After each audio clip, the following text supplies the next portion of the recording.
2 দিন খাওয়ার জন্য সবজিটা আজকে বেশি করে বানিয়ে রেখে দিচ্ছি।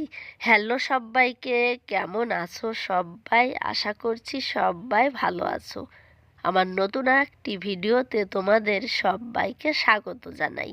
তো এখন হচ্ছে দেখো রাত্রেবেলা ওই 9টা বাজে আর কি। তো তখন আর কি এই যে রান্না শুরু করেছি আর কি।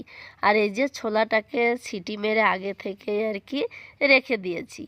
আর একটা বড় এলাইচি দিয়েছি, ওই যে দেখতেই পারছো। আর নুন দিয়ে সিটি মেরেছি। তো এখানে দেখছিলাম যে ঠিকঠাক মানে সিদ্ধ হয়েছে কি না। তো দেখলাম একটা হাত দিয়ে যে ঠিকঠাকই আছে। আর ছোলার ভিতরে সিদ্ধ করার সময় নুনটা না দিলে না, এই যে এখন কষানোর সময় দিলে ওই উপরে উপরেই হবে, ভিতরটাতে কিন্তু আর যায় না। তার জন্য ওই সিটি মারার সময় আর কি দিয়ে দিয়েছিলাম। আর এই যে সমস্ত রকমের মশলা, এখানে বড় সাইজের একটা আলু দিয়েছি আর কি, যেহেতু 2 দিন খাবো আর কি, তার জন্য। আর দেখো এখানে টমেটো, পেঁয়াজ, আদা, রসুন মানে যা যা দিতে হয় আর কি দিয়ে কষাচ্ছি। আর মনে হচ্ছে যে তেলটা একটু বেশি হয়ে গেছে, তাই না? না গো, একদমই নাই। ছোলাটার পরিমাপটা কিন্তু অনেকটাই বেশি। মানে কালকেও খাবো, আজকে রাত্রেও খাবো। কারণটা বলছি তোমাদের কেন একবারে বেশি করে বানিয়ে রাখছি। আসলে আমার শরীরটা একদমই কয়েকদিন ধরে ভালো না আর কি, কিন্তু আমি বুঝতে পারছি না। আমার না সর্দি কাশি, কাশি আর হয়নি, সর্দি জ্বর হয়েছে। তো আগে ভেবেছিলাম যে মনে হয় সর্দি হয়েছে শুধু, তারপরে দেখি কি সর্দির জন্য মনে হয় খেতে টেতে ভালো লাগছে না আর কি। 4-5 দিন থেকে এরকমের হচ্ছিল।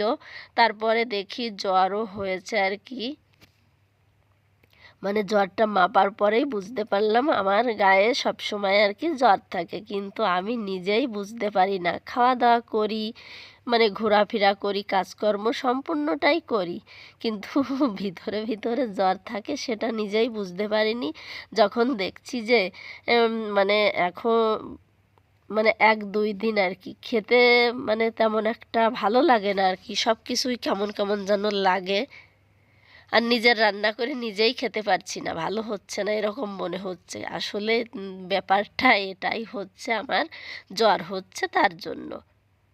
আর এই দেখো এই যে লাস্টে দিয়ে দিলাম কসুরি মেথি আর চানা মশলা দিয়ে, তারপরে এই যে একটুক্ষণ জাল করব, তো হয়ে যাবে। আর রুটি করব, তো রাত্রের জন্য এটাই। এটা হচ্ছে পরের দিন সকালবেলা। তো যতই শরীর অসুস্থ থাকুক না কেন, কাজ তো আমাকে করতেই হবে।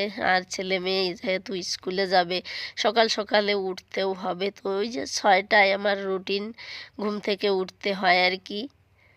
আর এই যে ছেলে মেয়েকে আজকে আর কি মনে করলাম চলো দেয়া তো হয় না কোনো দিন, তো আজকে একটু পুরি দিয়ে দিই। আর রাত্রেবেলার যে ছোলার সবজিটা করেছিলাম সেটা তো ফ্রিজে রেখেই দিয়েছিলাম আলাদা করে আজকের জন্য। তো ওদেরকে ওই ছোলার সবজিটাই দেব।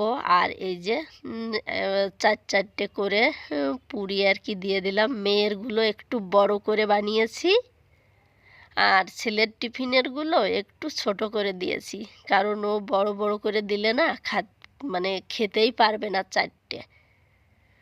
আর তারপরে স্কুল থেকে এসে আমাকে বকাবকি করবে, কেন দিয়েছিলে এত, জোর করে ম্যাম আমাকে খাইয়েছে। তো মানে নানান কিছু এটা সেটা শুনতে হবে আর কি। এই যে সকালবেলার টিফিন রেডি হয়ে গেছে, ছেলে এখনও ঘুমোচ্ছে।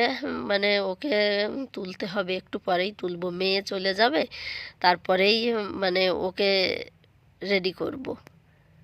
এখন হচ্ছে দেখো দুপুরবেলার জন্য রান্না করব। তো এই যে বলেছিলাম না সবজি তো আজকে আর রান্না করব না, কালকে করে রেখে দিয়েছি।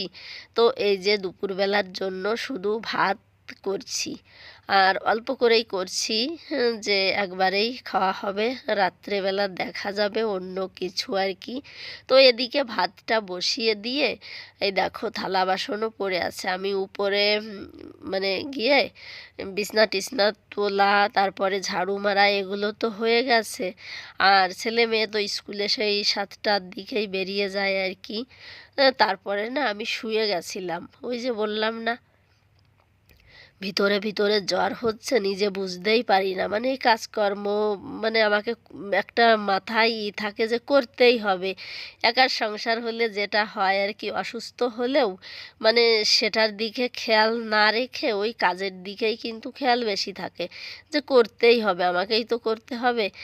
তো দেখো শুয়ে থাকার পরে আর কি তারপরে চলে আসছি, যে কাজকর্মগুলো পড়ে রয়েছে সমস্ত কিছু, থালা বাসন, তারপরে নিচেই ঘর মোছা টোছা, তারপরে কাপড় ধোয়া, সমস্ত কিছুই করতে হবে।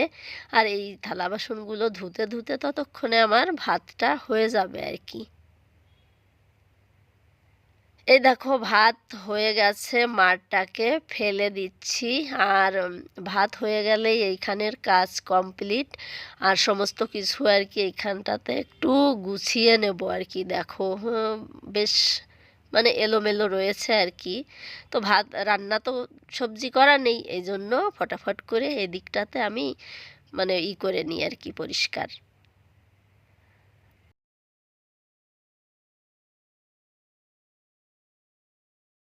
ওদিকে আমার ভাত তো হয়ে গেছে, তারপরে থালা বাসন সমস্ত কিছু ধোয়া টোয়া কমপ্লিট, মুছে রেখে দিয়ে তারপরে দেখো আমি ঘরের ভিতরে মুছে চলে এসেছি বাইরে।